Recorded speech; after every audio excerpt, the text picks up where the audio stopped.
नसरापूरमधल्या महिला आहेत आणि ज्या ठिकाणी त्या चिमुरडीची हत्या करण्यात आली ते हेच ठिकाण आहे. आता या ठिकाणी पोलीस पाहायला मिळतात. अत्यंत दुर्दैवी ही सगळी घटना आहे. कसा निषेध करा? निषेध म्हणजे नसरापूर गावात पहिलीच ही घटना घडलेली आहे. नाशिक जिल्ह्यामध्ये पण झाली, पण ते काही नाही. पण ही आता आहे ना, महाराष्ट्रात अशी परत ही घटना घडू नये. त्या नराधमाला फाशी ही हितच झाली पाहिजे आणि तिला न्याय मिळायला पाहिजे. त्या चिमुकलीला गोंडस मुलगी ती माझ्या सुद्धा नातीबरोबर ती खेळायला यायची हो.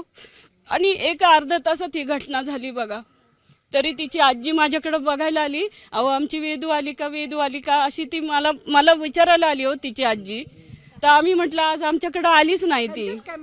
ह्याच्या आधी त्याच्यावर त्यांनी 16 वर्षाच्या मुलीवर एक केलेलं सावड्याला त्या 2 घटना त्याच्या घडल्या. त्या पोलिसांनी त्याला का सोडलं? म्हणजे त्यांनी जर सोडलं नसतं पोलीस हे आता घटना घडली नसती ना. सरकारने जर कायदा घेतला हातात तर कशाला होईल हे?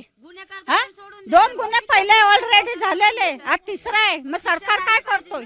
कोणता देतोय? शिक्षा झाली पाहिजे. त्यांनी 2 गुन्हे केले, त्याला सोडून दिलं. मग त्याची विकृती परत वाढली की मला काहीच करत नाहीत, मला काही शिक्षा होतच नाही, ठेवतात आणि सोडतायत.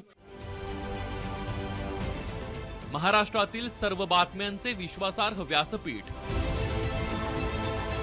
सकाळच्या सर्व सोशल मीडिया प्लॅटफॉर्मला लाईक, फॉलो आणि सबस्क्राईब करा. तसंच सर्व नोटिफिकेशनसाठी बेल आयकॉन प्रेस करायला विसरू नका.